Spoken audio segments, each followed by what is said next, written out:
So what is it that moves in time? There's a good question.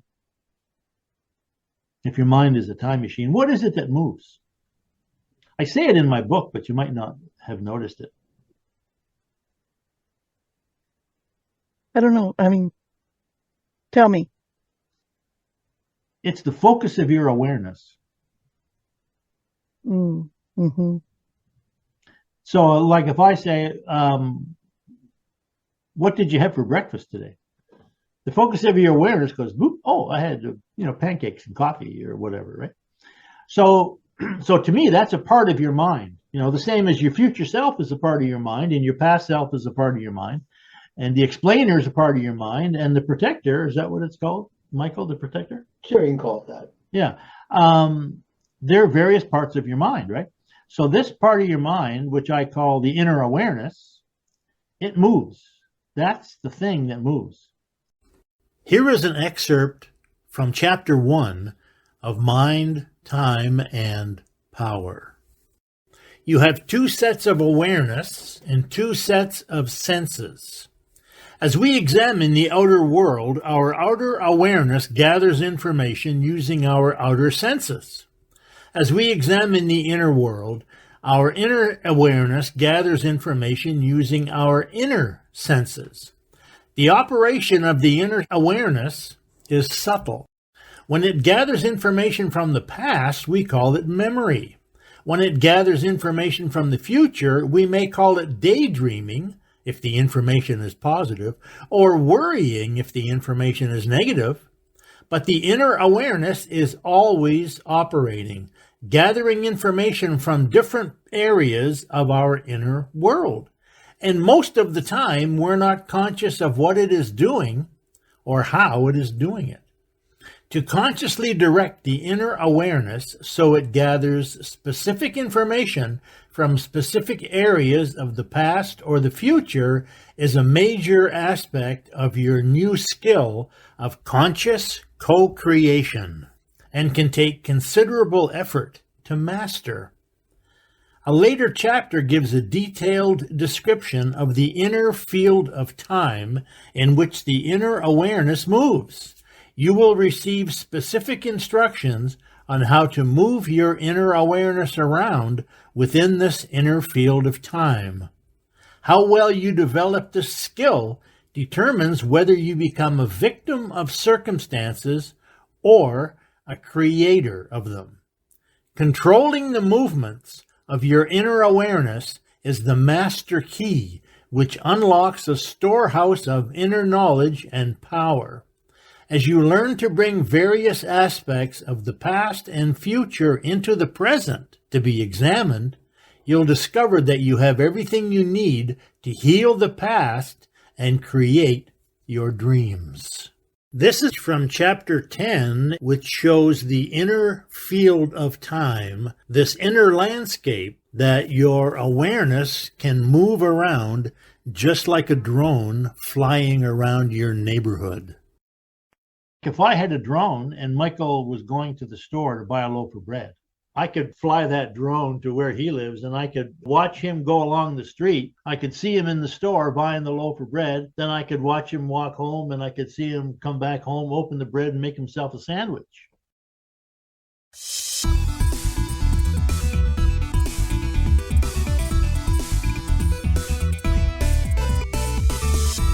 Yeah.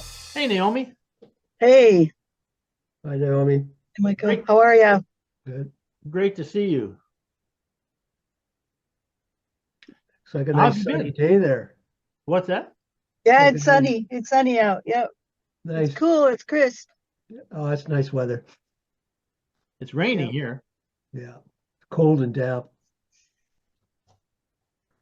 So how have you been, Naomi? Haven't seen you for a while. A few weeks, maybe? Well, last week, yeah, been traveling. So back in South Dakota.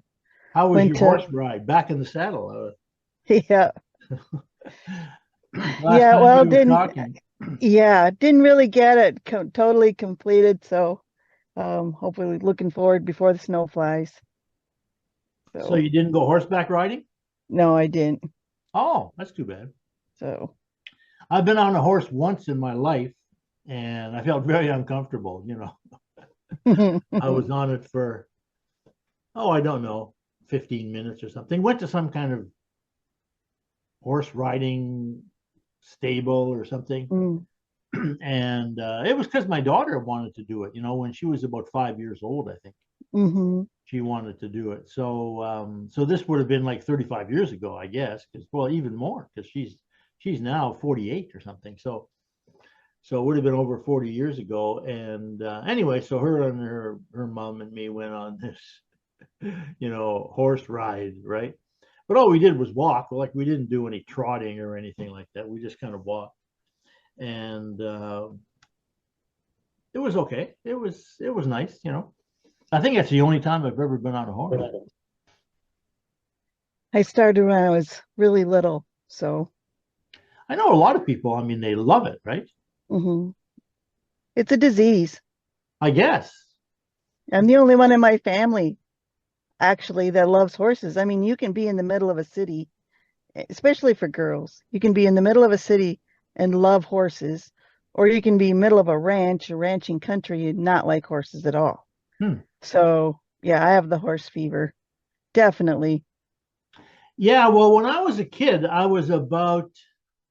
I might have told you this story. I'm not sure, but I wasn't very old. I was maybe 6 or something like that, maybe 8. And a friend of mine and I, actually, there were 3 of us. So this guy who was my best friend, and another guy, I guess he was a friend too. I can't remember who it was, and myself. We decided to feed this horse. So we had some apples, I think, little apples. So we decided to go feed this horse. That was, down the road in this field. And so, we had these little apples. So the horse came over. We put our hands out, and the horse ate the apples. And then we finished with the apples. We only had 2 or 3 apples, as I recall. And I guess the horse wanted more. So he just took a nip at this guy's ear, and he almost bit his ear off. I mean, the ear was hanging by a thread. Ugh. And Ouch. I'm sure he did it. He was just playing. He said, "Hey, more apples," But what happened was, it freaked me out, right? And this guy went running home, and I guess his parents took him to the hospital, and they sewed his ear back on. I can't remember if I ever saw this guy again, to tell you the truth. But anyway, the thing is that anytime I look at a horse now, it looks to me like Tyrannosaurus Rex. All I see is this big jaws and these teeth, and I go like, I don't want to go near. I don't want to go near this horse. Mhm. So for me to take my daughter and her mom to this horse ride place, it was unusual. The only time I've ever done it. Mhm. Have you heard about that sort of thing before? Oh, yeah. If you're a little kid and get bucked off or have a traumatic experience that lasts for your whole lifetime, Yeah. people don't get over it. Yeah. Well, I never So, got over this, even though it wasn't me. I mean, it isn't like I'm, totally afraid of horses or anything, but that's all I think about is these big teeth yeah, and my it's hard to, yeah. friend's ear hanging there. Oh, I've gotten bitten a couple times. I had feed, some dust from some feed on my leg, and I was sitting in a tree where my horses were, and I thought it was so cute that the horse came up and nibbled on my leg. Well, then he took a chomp. Oh, wow. That hurt. That hurt Right. big time. You didn't take a piece of it, though. No, but boy, that hurt. They can Yes. really, really bite It's funny when they how want to. It wasn't an evil thing. It wasn't like I'm going after you. He was just thinking it was a bunch of feed, so he Right. didn't know it was my leg. Yeah, well, I think, the same thing happened with this friend of mine, right? When I was a kid. I mean, I don't think the horse was trying to hurt him. He was probably just going, "Hey, more apples, come on," Mhm. I remember once when again, it happened in the same little town that I lived in when I was a kid. So there were these 2 dogs, and they were fighting. Well, I love dogs. I had a dog ever since I can remember as a kid, and I still love dogs, you know. And so, anyway, these two dogs were fighting, right? And so I decided to separate them because I didn't want them to get hurt, you know. So I sort of got in between them and tried to pull them apart. Well, one of them, maybe the losing dog, I don't know, he took a bite at me, right? Bit me on the bum, as I remember. And but I always remember that because immediately I said to myself, well, I guess that was stupid to get between those dogs.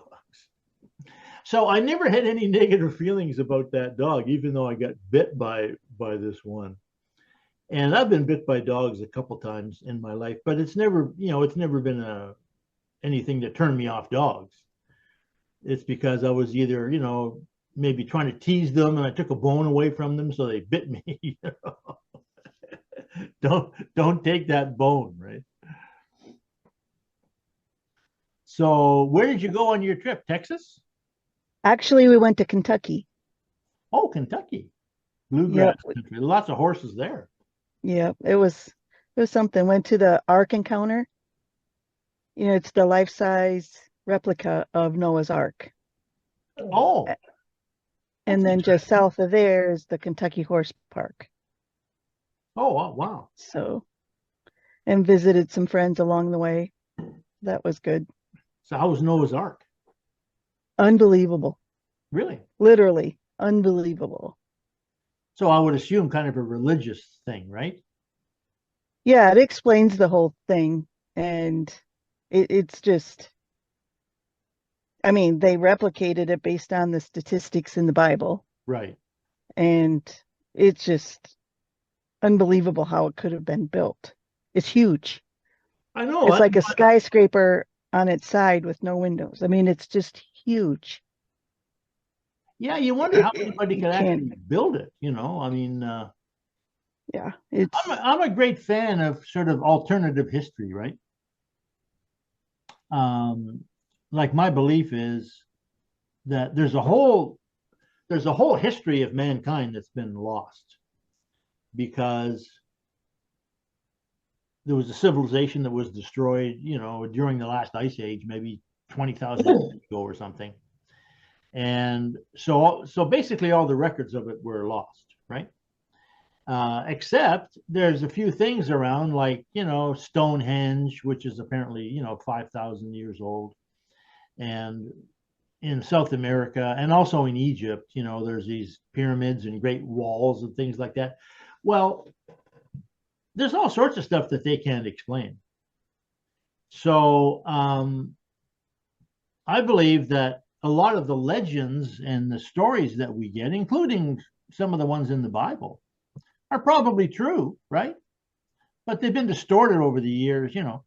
So the idea that somebody could build an ark to house all these people and all these animals, I mean, to me, it could, you know, very likely be true. I mean, I don't really have an opinion one way or the other, but I certainly think it could be true.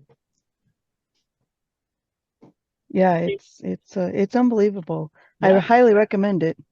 Yeah. Definitely. So it's kind of a museum and Yep, it's a museum. It's a life size, you know, and just explains how they could have done it. You know, because not every detail's in the Bible. So talk about future thinking. yeah. They envisioned something and they truly created it. Yeah, that's exactly right. You know, I've been thinking about this so long, right, since I was a kid. But I still kind of get ideas or examples about how basically anybody who is successful because they have a thought, an image, a dream, you know, a goal, and they want to do it, right? And so I was just listening to this talk that I gave in Bournemouth last year. Now, you've probably heard it, right? I mean, you might have heard it a year ago. because I put it online, I think, in October last year. So it's been up there for at least a year. But I talk in there about, I had the dream, and that was the inspiration for me to sort of figure out how it happened. And finally, I figured out that thinking is a connection. And so when you remember something, this is how I explained the dream finally. I mean, this is my own explanation for it, that I spent 2 months, literally 2 months every day, trying to remember positive experiences in my past because I'd forgotten all about them, And what I finally came to realize was that when I finished high school, so like, around the age of 16, 17, 18, I started to feel really bitter, again, probably a bit of an offshoot from that dream. Because when I first had the dream and I told my mom about it, she kind of laughed, which I took as a sort of personal criticism. Oh, I did something wrong. She doesn't believe me. It's impossible or something like that. And so I started to try and figure out, how is it possible? And what I eventually came up with was so many ideas, so many examples of how people have a thought, a goal, an image, and they work towards it and they achieve it, that literally what we're doing as people is we're creating our dreams as physical realities, right? And the key to it, the secret of it, is to pay attention to our inner senses, right? So, for example, if you think about a musician, like Paul McCartney, he comes to mind. But any musician, they obviously hear something inside that's not physical. They hear melodies or they hear chord changes or something, right? And if they have the skill, then of course they could write those down and record them, and it becomes a piece of music which everybody loves, So there's a person who's creating their dream, their vision, their thoughts as physical realities, right? And so what I say, and I say this a lot, you've probably heard me say it a number of times, the last time you went to the store and bought groceries, you made one of your dreams come true. And I believe 100% that's true, and that's a perfect example of seeing the future. I'm going to go to the store and buy a loaf of bread on the way home tonight from work, right? And so that's what you do. And you literally change the physical world, at least for you, because now you have bread at home when before you didn't have any bread. And so that's just a simple example, but it basically happens, as far as I can tell, according to psychology. We have 50,000 thoughts a day. Some of those thoughts are of the future, some of them are of the past. But it might happen, 5 or 10 or more 1,000 times a day that you get a thought of the future and you make it happen. Like I could be sitting here right now saying, oh, I got to get some coffee. I don't have my coffee. So I'll walk to the kitchen and get a coffee. So I can get up and go to the kitchen and buy coffee or get my coffee. And so that, to me, that's like seeing the future and then making it happen, right?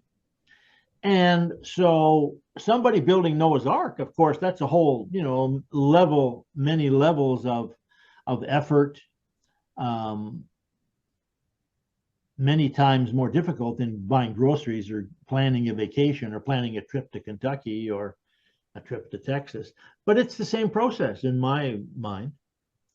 You envision it, you make a decision, okay, I'm going to do it, you put it in action, and then you do it and it happens, right? If you're lucky, it happens. Sometimes it doesn't. What you're saying, Anthony, what came to me is, you work towards it, you make it happen. And I think, from my perspective, I consider myself to be an intelligent person. I'm capable.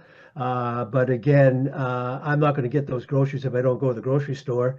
I'm not going to get the idea if I don't pick up a book and read it. So I think for me, the bottom line is, am I willing to work towards it?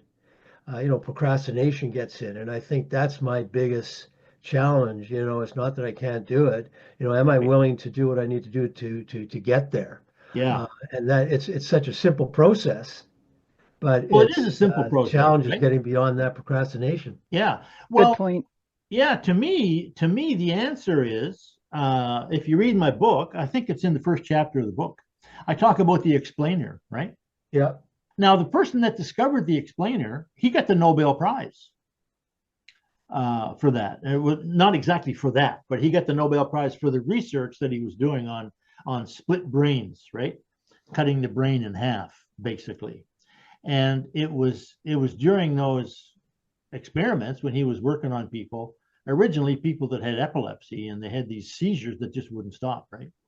And so he did it in desperation. He cut this bundle of nerves called the corpus callosum, which connects the two brains in our head. You know, we call them hemispheres, but actually they work as separate brains. Kind of like our hands. You know, our hands are separate, but they work together, right? So it's the same kind of thing with thinking. But the thing about the explainer is that, and it seems like it's an automatic process. It just happens, right? And that is that you're constantly trying to explain why things happen. And like, for example, I give the example in my book, I think, where he cut this guy's, separated the two halves of the brain, you know, and each eye is connected. Well, the eye is connected to both halves of the brain, but apparently the left visual field, because your visual field contains two things, right? The left and the right. So the left visual field, apparently it's connected to the right brain. The right visual field, kind of like the right hand, you know, the right visual field is connected to the left brain, right? Well, now that the brains are separated, what this guy was doing was he would flash a picture to only one half of the brain, right? So the language center is basically in the left brain. So if he flashed a picture to the left brain, then the person could say what the picture was, right? Like if it was a picture of a dog, then he would say dog. But if he flashed the same thing to the right side of the brain, which wasn't connected to the language center anymore because you cut that bundle of nerves, then the person didn't know, at least he couldn't say what the image was, right? But if he asked him, can you draw that image with your left hand? He could draw a picture of a dog, right? So this is pretty amazing if you think about it, you know, because what it means is that each brain has its own set of memories. And this is proven, by the way. This is not just me talking here. You can, if you look up split brain research on the internet, this is well established now, that each brain, in a sense, is independent, right? But they work together because they have this bundle of nerves that ties them together. So like we're constantly engaged in this process of trying to explain what it is that's going on in our world, you know? And like, for example, one of the things that this guy did was he flashed a picture to the person's right brain. And it was a picture of somebody walking out of a room. So this guy stood up and he started to walk out of the room. And so the doctor said to him, hey, what are you doing?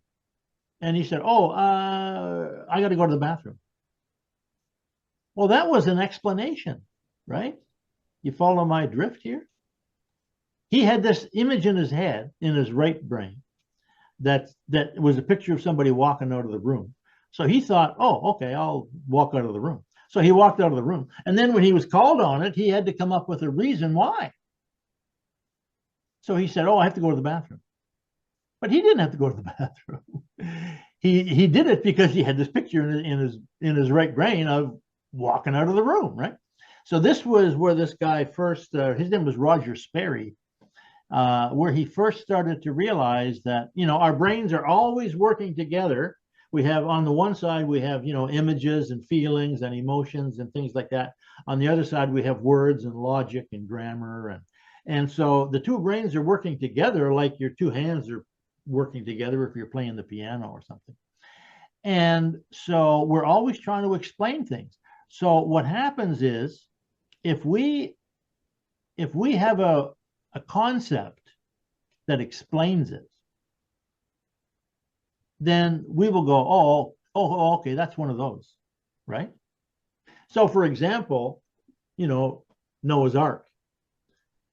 Well, you tell people that you went to the Noah's Ark Museum, and some people are going to go, what? You believe that story?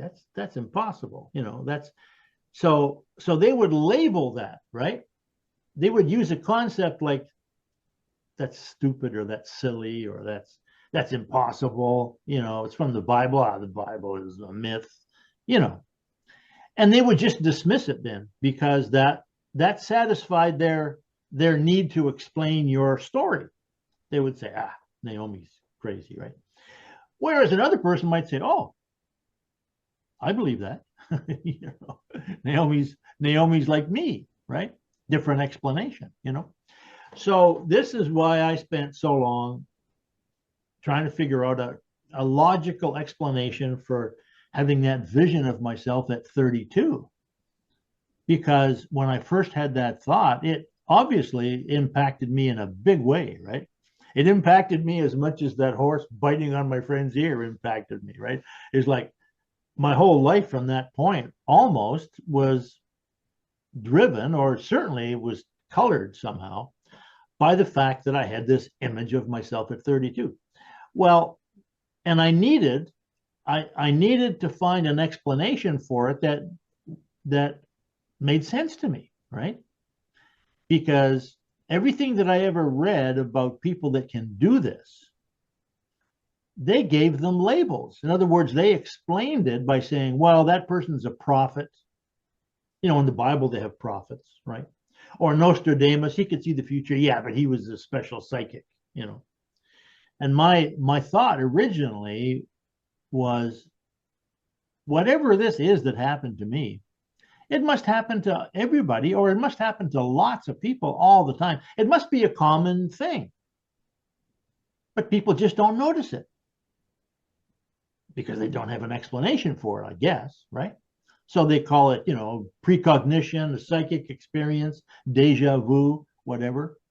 But when I got to the point when I was 32, where I was doing these memory exercises, trying to remember my 10th year, because I was so bitter and so angry and so frustrated by the time I got to my teens and in my 20s, because I was fighting against the fear, I suppose, that I was a crazy person, that there was something wrong with me, that I had this experience, which was supposed to be impossible. And yet for me, it was real, right?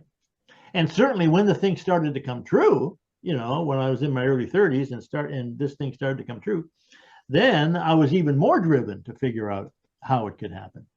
And the first thing that I remember when I was doing these memory exercises was, I started to remember playing baseball. You remember I told you that story, right? And I remembered, so I went back every day in my mind, and I remembered more and more about that baseball game, who was playing, and their names and their pets' names and their parents' names, stuff like that. And then eventually I got to remember all kinds of stuff that I did that summer when I was about 10 years old, right? And so one day I remembered having that dream, which I had kind of forgotten about. I mean, I was still working on the dream, but I had forgotten the actual experience of it, And then one day I was doing this meditation exercise, and I remembered I was in this field and I fell asleep and I had this dream and I was out of my body and I saw myself at 32, and it was like, whoa, So I thought, that's it. That's my logical explanation for how I had the dream at 10. It's because when I was 32, I spent 2 months remembering being 10. And if thinking is a connection, or if memory is a connection, I thought, well, that would explain it then. It's kind of like this Zoom call. Here we are, you're in South Dakota, I'm in Victoria, Michael's in Vancouver, the Vancouver area. And yet we're all connected. So information is going back and forth. So I thought if memory is that way, like if memory is a kind of a connection through time, and Einstein had said somewhere I read, the laws of time and the laws of space are the same. So I thought, well, if a phone call works, then memory, especially a memory that you spend 2 months trying to remember, it would impact that 10-year-old kid so much that he would pick it up somehow. And he picked it up when he was asleep, right, in his dream. Because I was literally asleep, and I woke up and I was like, whoa, I had this amazing dream that seemed so real, you know? And so I thought, this must happen to everybody. This must be such a common sense thing that everybody has it happen to them, but they just don't notice it, right? They don't pay attention to it. And so then the next thing I thought was, well, this explains why goals are so important, because I was teaching at that time, I was teaching a workshop about setting goals using the Paul Meyer workbook, you know, the goal setting system. And I thought, well, if thinking is a connection, then obviously you're thinking about a goal. A goal is a connection too. So when you think about going to the store to buy a loaf of bread, you're sort of, part of your mind is connecting to that time. And when you get to the store, you're buying the loaf of bread, you can remember being at home, deciding to go to the store to buy a loaf of bread. This is what I talked about last year when I was in Bournemouth. I said, you know, a month ago, I was talking to my Saturday group about coming here. And I said, when I'm in Bournemouth, I'm going to be able to remember setting this goal, right? So to me, that explains the whole thing, right? It's like thinking is a connection. You're connected to the past. You're connected to the future. And the tricky part is to become conscious of it and learn to control your thinking and your inner senses, right? Your imagination, basically, so that you can do it with some kind of control. And because of the explainer, if you try and do something, like Michael's now trying to get acting roles, right?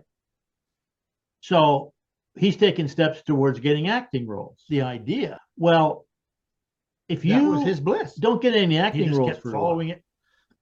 Had and no especially idea if how you it get was ever gonna frustrated happen. and you get angry, And then, of course, like whatever about it, you have these emotions, right? Well, the explainer, because the explainer's job is to give you an explanation that makes you feel better. That's the whole thing. It gets rid of your, what they call cognitive dissonance, right?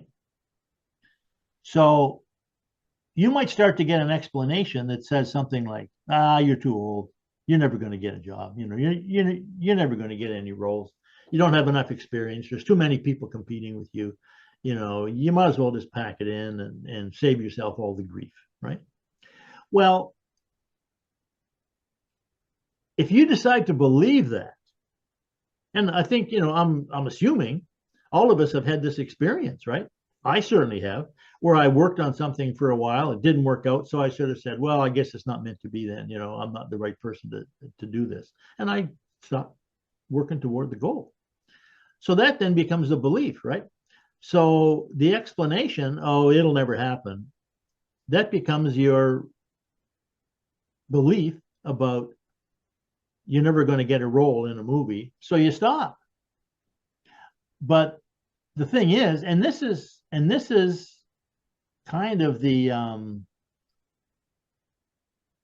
explanation, at least to me, of how people can get over this, right? How they can persevere, keep on trying, like you mentioned, being motivated, Michael, you know. Well, I think of like Michael Caine. He spent 10 years thinking about being in movies before it ever really happened. And he kept, you know, going to these auditions, and he had these small little roles in these little plays and things in various parts of England, and, you know, barely making a living. He said at one time, you know, he owed so many people money that when he walked down the street, he was looking for people that he owed money. And if he saw somebody coming towards him, he owed money, he would cross the street, you know, because he didn't want to face the people because he couldn't afford to pay them back. So what was it what would you call it, you know, that kept him? Now, there's a word that I've heard in the church. It's called faith, right? He had faith that he was going to eventually break through and become a paid actor in movies. But for 10 years, you didn't have any proof for that because you kept getting rejected. And very well-meaning people like his agent and a few other people that he encountered in the, you know, in the process would say to him, you know, Michael, I really like you. I think you're a great guy, you know, but I've been in this business a long time, and I'll tell you from the bottom of my heart, you know, you're never going to make it. You just don't have what it, you know, you just don't have the look to make it in the movies. And they were trying to save him pain, you know. So what was it that kept him keeping on? Now, Joseph Campbell, you know Joseph Campbell, right? The power of myth, you know, the hero with 1,000 faces. He says what it is you follow your bliss. So what is that? Well, to me, that means you have an idea in your mind, like for Michael Caine, I'm going to be a movie actor. He never saw himself as like a superstar or anything like that. All he wanted to do was make a living as an actor. And but it felt so good, the idea, that was his bliss.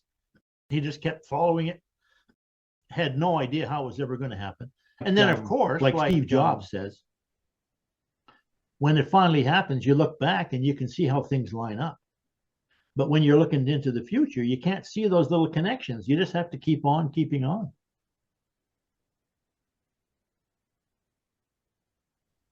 You know, I think another way to what you're saying, you're looking at that explainer, it's like, you know, family structure, it's the protector. You know, and the protector is saying, okay, Michael, you know, I'm protecting you. You're not really good enough, and you're going to pursue it. You're going to fail, and how are you going to feel, and what's that going to look like? So let's don't do it. Well, I can believe that. If you keep doing this, you're just and going to take keep the choice. feeling bad. The same thing is what I think is, you know, Byron Katie is good. If you take the thought, how do you feel when you believe you're not good enough? Right. Oh, I feel small. You know, this is how I feel. Well, how do you feel when you believe that you are good enough? Oh, I'm excited and I'm motivated. So it's the same thing. I can believe that belief that I'm not good enough and quit. Yeah. Or I can, like Michael Caine, you know what? No, I believe I am good. I am capable, and I'll just keep going because that makes me feel good. Exactly. So I think the way we look at those negative thoughts, it's like having the conversation with the protector. Okay, you think I'm not good enough. This is why you're doing that. Okay, so how do I feel about that? Do I believe that or not? And then, you know, sort of act accordingly. Oh, that's interesting. So it's called the protector? Well, whether it's a structure, we all have these protectors that are like, you know, it's like the imposter, it's the self-doubt, it's, you know, are you worthy? So what it does, it says, you know, look, Michael, let's look at this. You're really not good enough. And if you're going to pursue this, you're going to fail. It's going to cost you money. So let's not do that, and let's go do this. So what it's really there to protect you in its sense, but is it really? So we all have these different protectors. And then so you have the conversation with the protector, and you know, why is this, and then is it true? Do I believe that? And then you can, you know, we all have that. It's that self-doubt. Oh yeah. Well, I can think of 2 or 3 times in my life when I did that, you know, where I was pursuing something and it kept failing and failing, and finally I said, well, I guess this is not going to happen, so I'm going to stop beating my head against a brick wall. And I've been regretting it ever since, you know. Naomi, thoughts? Yeah. A lot of food for thought here. Yeah. You know, you can have the thought, but like you said originally, Michael, you've got to have the process in place to get to that end goal. Yeah. And then you've got to get rid of who do you believe? The protector? Well, it's always going to be on the negative side. Or, hey, the other side, the go for it side. Regardless, keep pursuing, keep carrying on. I mean, it seems like two, you're getting messages from 2 different sides. Oh yeah. Well, it's like the Cherokee story where the kid's talking to his grandfather. You got two wolves on her shoulders. In essence, Right. you got the good and the bad, and they're constantly fighting. And Yeah, the son says, "Well, who wins? Well, the one you feed." So Exactly. which yeah, wolf are you going to feed? that's good. Yeah, It's like I've God heard. and Yep. good and God and devil. It's the same Right. thing. It's who you're going to feed, which I thought Well, was interesting. yeah, that's right. Now in Buddhism, they have this thing, they have this idea of the three jewels, right? And the three jewels are the Buddha, the Dharma, and the Sangha. So the Buddha is the Buddha. He's the guy that tells you what to do, how to do it, you know? And the Dharma is action. It's like the plan. What do you do? Put one foot in front of the other. You know, you keep doing the exercises, keep doing the visualizations, you know, keep making the phone calls, keep talking to your agent, you know, keep taking acting lessons. You know, that's the Dharma, right? And then the Sangha is the community. So for Michael Caine, and this is true for all of us, for Michael Caine, you know, even though it took him 12 years before he finally break through and got that major movie role in Zulu, he was around actors every day because he was working in this theater company, and a lot of his friends were actors.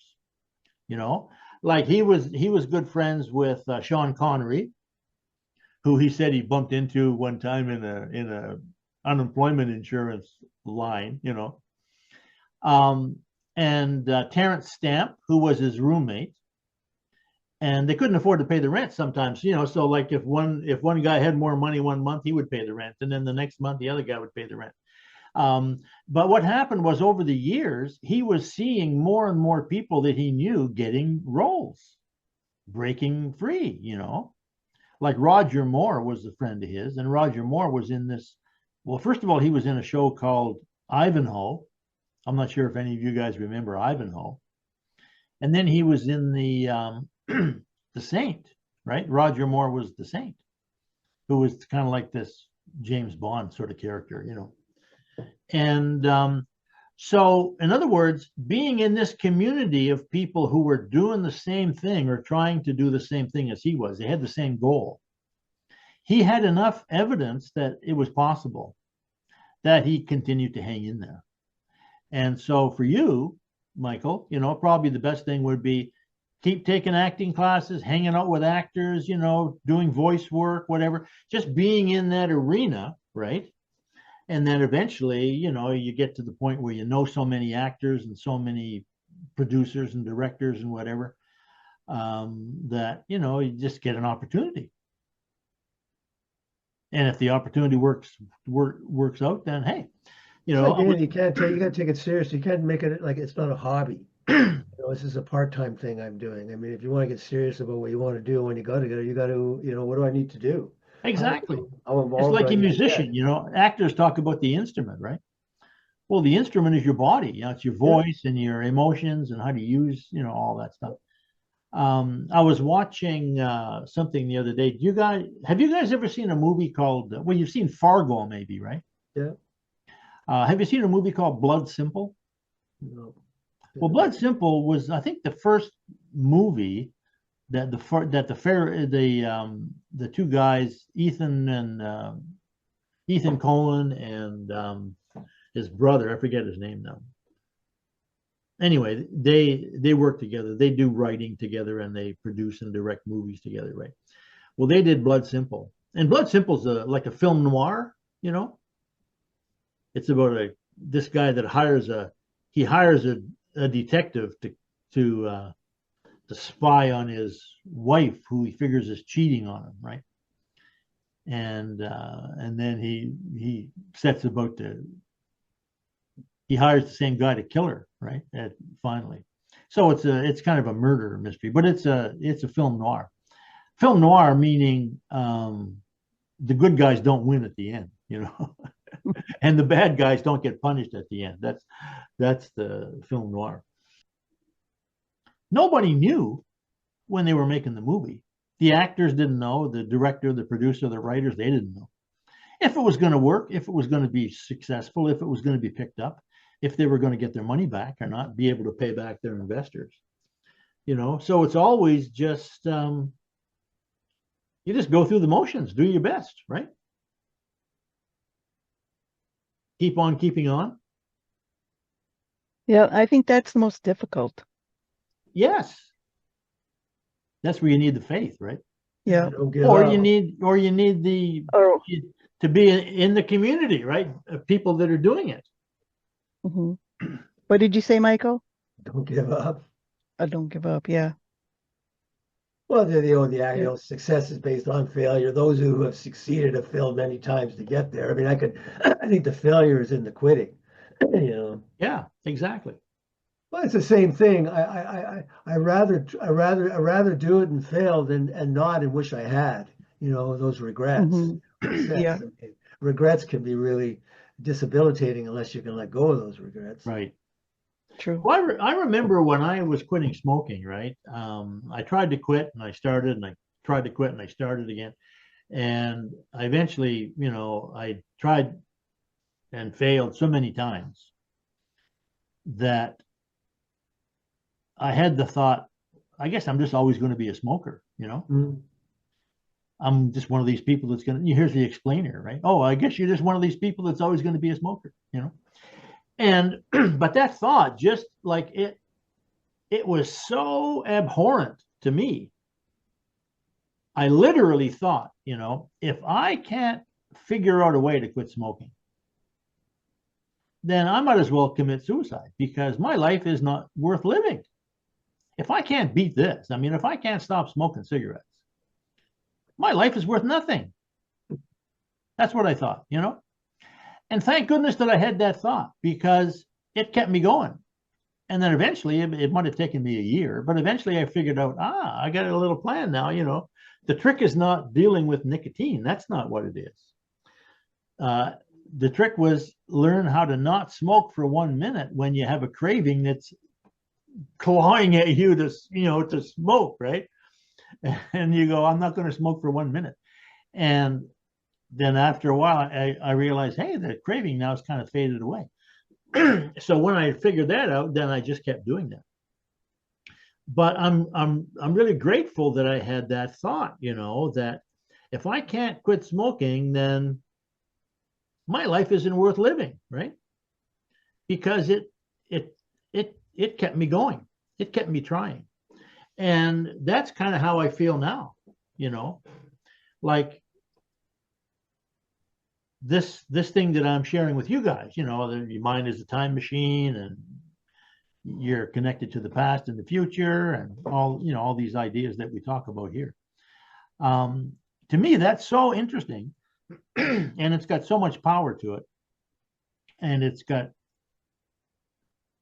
so beneficial for your feelings and your emotions and your life, that you feel like I'm moving towards something. I'm creating my dream. I'm working toward my vision, right? It's so powerful that I can't think of anything I would rather do than this. So I'm keep on trying to do it. I'm still talking to publishers, trying to find a publisher for the book, trying to find a partner to promote some talks for me. And this website that Michael asked me about. So if you go to mindtimeandpower.com, you'll see it's a different thing now. Before, it used to be in my own website. Now, that website that originally I had, it's still there. You can go to anthonyhamilton.org and you'll recognize, oh, here's the website. But when you go to mindtimeandpower.com, that now takes you to this new funnel that this marketing partner of mine is building for me with his team of programmers and those kind of people. So if you go there, you'll see it's an offer for my book. Yeah, that's it. That's it. So eventually that's going to be like a new site for, like, if you buy the book, then it gives you another offer. Hey, do you want to buy this course? Which is the course you guys already have from Udemy, right?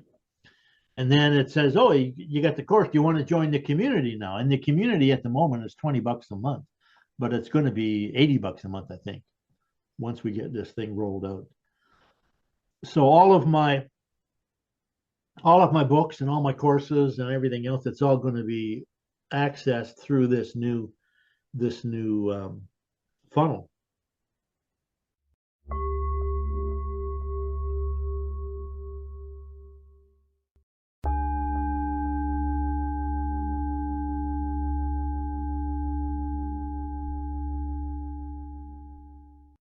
That this model of the past and the future being connected, your mind being a connection, and something moves in time, right? So what is it that moves in time? There's a good question. If your mind is a time machine, what is it that moves?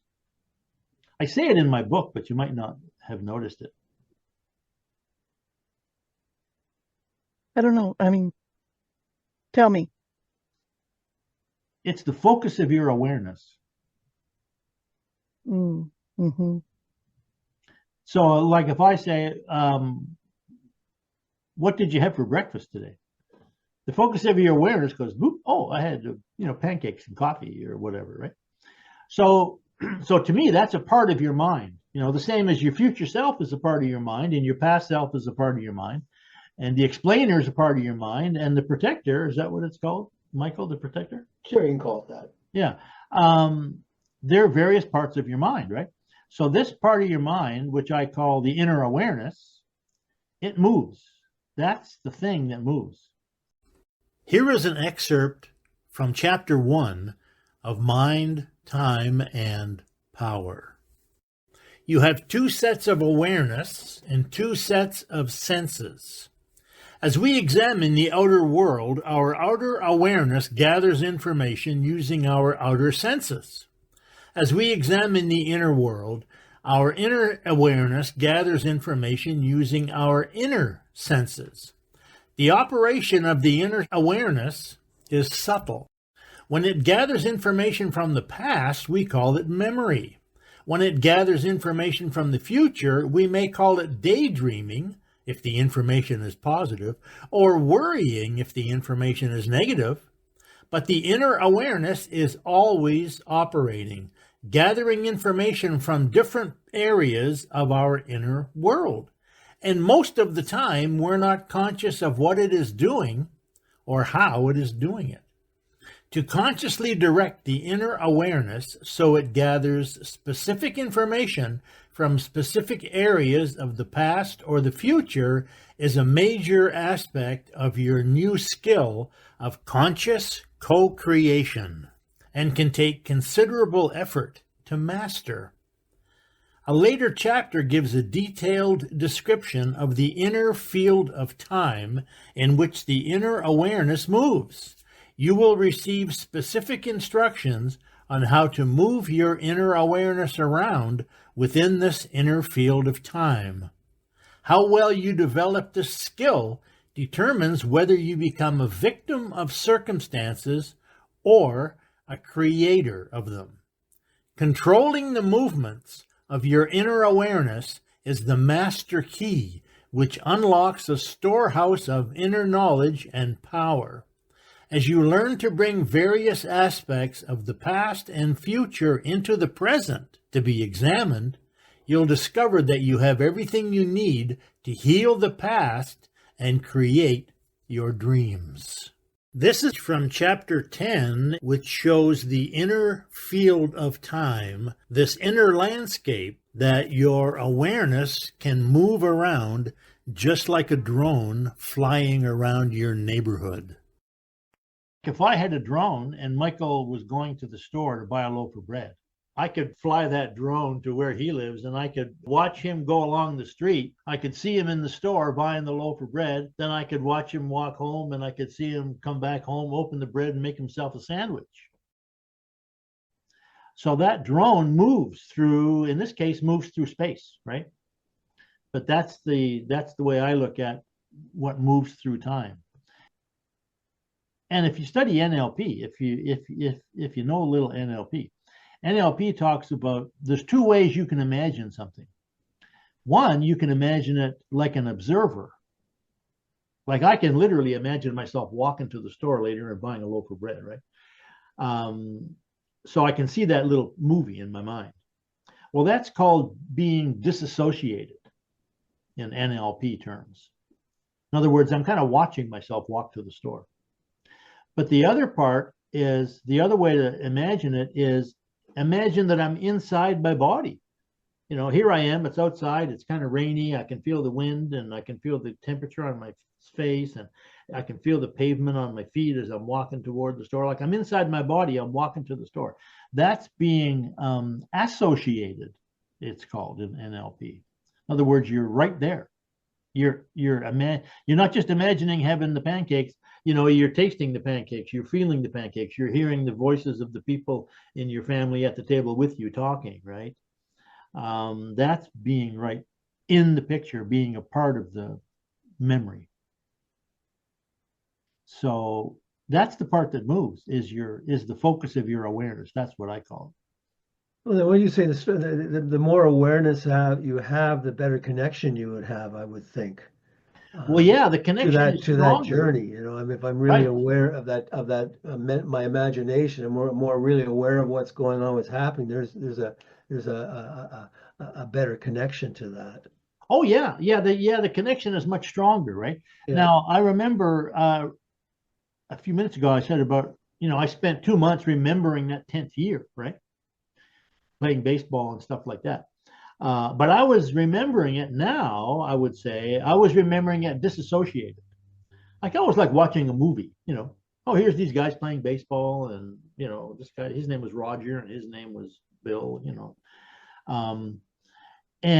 But then at some point, I remembered having that dream. And in the dream, I was associated. It was like, whoa, I just had that dream again. Same dream. I was there. That was associated. That was like, whoa, I just had the same dream, right? It's like, oh, I woke up, I was in the store. I could smell the bread and you know, everything. I was right there. And of course, as an actor, that's what you need to do, right? You need to be inside that character so completely that you feel what he feels, you see what he sees, you know your lines. It's just automatic what you're saying and what you're thinking and what you're feeling, and to you it's real. And to the degree that you can do that, then the audience feels it too, right? Oh, You're on mute. You're muted. You're imagining, okay, I got a speech I'm doing on Monday nights. So I imagine myself being there, and the more I can imagine myself, what I'm doing, how am I standing, how am I feeling, what's my interaction. So it's like playing that movie over, and how am I feeling about that is strong. Yeah, you're in the movie, right? I mean, you're there. It's like it's Monday night, and you're there. And almost you can live it. So when I went there on Monday night, it was almost like what I imagined. Exactly. To some degree. Yeah. Exactly. So what I call, living the dream, right? It's like, right now I'm in this house. This is my physical reality, right? Well, I remember thinking about this house and deciding to buy the house and going to the bank and getting the mortgage and all that kind of stuff. Now here we are, we're in the house, right? Well, this used to be my dream, my thought, my goal, my intention, my purpose, whatever word you want to use. Now it's physically real. So I'm literally now, living the dream that I saw when I was a kid. I've got 3 or 4 books that have written. I've got a community online that I talk with, like you guys. It's not exactly how I imagined it. I imagined a few more people than this, but basically it's like, this is it. This is my dream right now. This is what I imagined as a kid at 10 years old. This is the life that I saw kind of as a movie in the distance, right? Now I'm there. So yeah, that's the thing. So I said a minute ago when I started yakking here about everybody must have this experience, they just don't notice it, right? That's the And awareness. what I've realized now is that that's absolutely true. But people don't. Well, first of all, they don't notice it. They don't notice that they have these dreams, and sometimes they happen. You know, it's like you ask the girl out on a date, oh, wouldn't it be fantastic if she said yes? You know, and then you ask her if you have enough guts. You ask her, and she says yes, and then you're on the date, and it's like, whoa, you know, here we are. I'm out with this gal, you know, buying her a milkshake or whatever it is. Like, here I am, you know. Well, we don't normally think about that as living a dream or creating the dream, but that's what it is. You know, you're actually in the physical reality that you imagined, right? And so the people who are good at creating their inner reality as an external reality, and I mentioned a minute ago, people like Paul McCartney, you know, having a melody in his head and then writing it down and recording it. It turns into an album or a CD, and then, you know, it's starting to generate money. You know, now he's getting money from it. You know, that's a real thing. So the people that are good at using their inner senses in a certain way,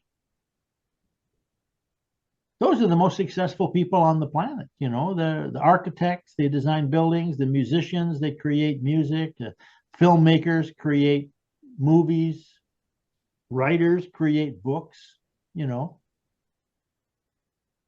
So the key, the secret is to, first of all, understand this distinction between, you know, your outer world and your inner world, and then learn to design and create the inner world using your inner senses, and then at some point hopefully manifest it as a physical reality, you know.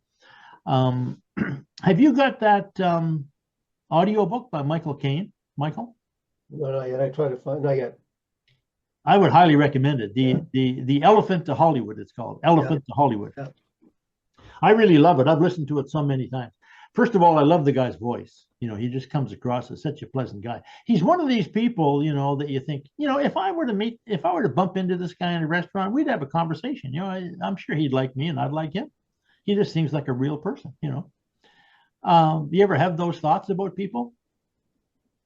Oh, for sure. I'm sure it's true, right? Like if I met this guy, you know. But anyway, it's not only a great story about his life and getting into movies and acting, and, you know, there's a lot of humor in it and everything. But I think as an actor, it's very inspiring, you know, and he gives you all kinds of little stories and tricks and tips and things about lessons that he learned, you know, that made him. You can apply that to anything. You can take whatever he's talking about, the same thing. Oh, It doesn't have to be absolutely. just acting. It can be anything. A teacher, could be whatever, anything. whatever it is. It's, Yeah, you I'm know, it's sure. how You we- know, it yeah. applies to, you know, you go to your local dentist, you know, Yeah. and, hey, how were you, do you remember when you first had the idea of going to school and becoming a dentist? Yeah. You know, they might say, well, yeah, as a matter of fact, this is it. You know, I'm living my dream now, right? So, so the idea of like consciously being aware and living the life that you imagined or living the life that you designed, you know, to me, that's like, well, one way to look at it is creating heaven on earth, right? Well, it's like you can create your own movie. It's like life. So it's like, life is just an illusion, and you know, and what it is, everybody, it's like a projection doing this movie out there on this screen. Absolutely. You know, it's like if the projection is, if I don't like my movie, change the movie. Change the movie, change the script. If I don't like my story, then change your story. You know, I think you have that power. If I'm not good enough. I can't do it. I can't do it. Well, after a while, that story becomes who you are. So change the story. You know, I am good enough. You know, so it's like if you don't like your story, change it. If you don't like your movie, change it. You have the power. You're the projection. That's profound, man. You know, that really is. Yeah, for sure. You know, change the story, right? Well, it's like you're saying, create inside. You have this imagination. You have this goal. Well, then you're putting it out into, you know, out into the real world. Well, it's the same thing. It's like that. It's that the projection. It's that movie you're creating. I mean, Well, you know, Shakespeare said all the world's a stage and all the men and women are merely players, right? so I mean, we're all playing a role. Well, do you want to be a supporting actor or do you want to be the lead actor in your movie? Yeah. Do you want to be a success or do you want to be like an also ran, right? It's so uh, it's simple, yet it's quite a challenge. Sometimes I think I'm just an extra. Yes, there you go.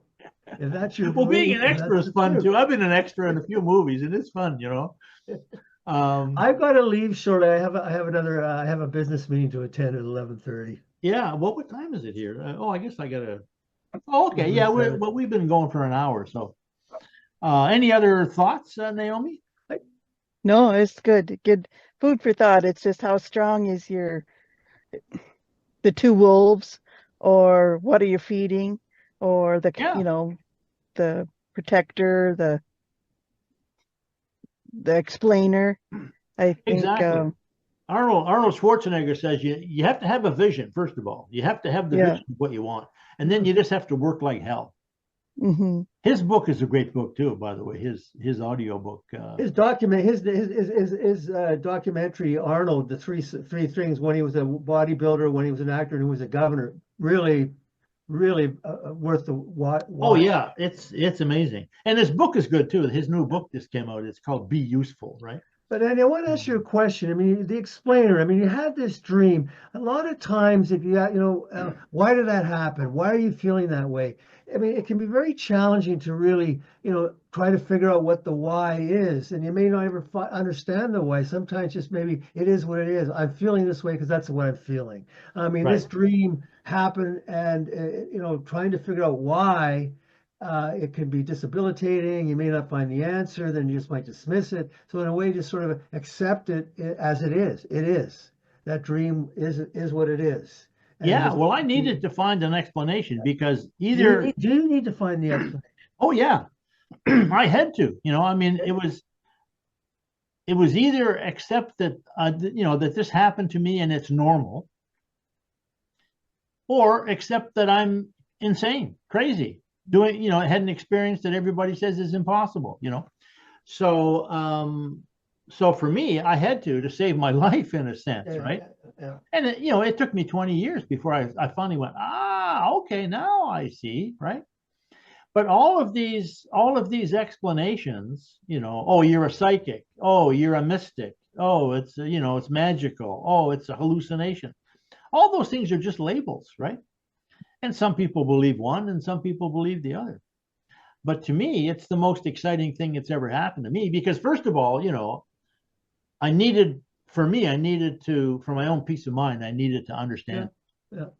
And then once I started to understand it and then use it, and I started teaching it to people, and it was only much later that I realized, hey, this is really important. This is something that I should get out to more people, which is what I'm doing now. But originally, I was just doing it because it's either I gotta believe I'm crazy, or what I did was a natural occurrence. And now I believe it's a natural occurrence. But it's like I said originally, it happens to everybody, but they don't appreciate it. They don't understand it. They're not conscious of it, right? So I tell people, if you can go to the store and buy a loaf of bread, you can achieve any goal. You just have to understand the process of going to the store and buying a loaf of bread. Like you said, there's motivation, there's attitude, and goals, imagination, and consciousness, right? So, yeah. Naomi, nice seeing you. Anthony, Same always here. a pleasure. Yeah, thanks, Michael. Great for Appreciate you the showing up. Thanks, opportunity to attend. Naomi. Great to see Yeah. you again. So, Have well, a thanks. Yeah, wonderful great day. to be on. You guys too. Thanks. We would love to have you join us in this online community for $1 a day. You get your own PDF copy of the book upon which this entire training series is based, along with 2 powerful meditation visualization recordings. You also get a free copy of this Design Your Life workbook and a 4-hour video course that tells you how to use it to change your life step by step. You get lifetime access to all of this on day 1, and you can cancel your registration at any time. Simply go to www.anthonyhamilton.org. and click the link to join the online community.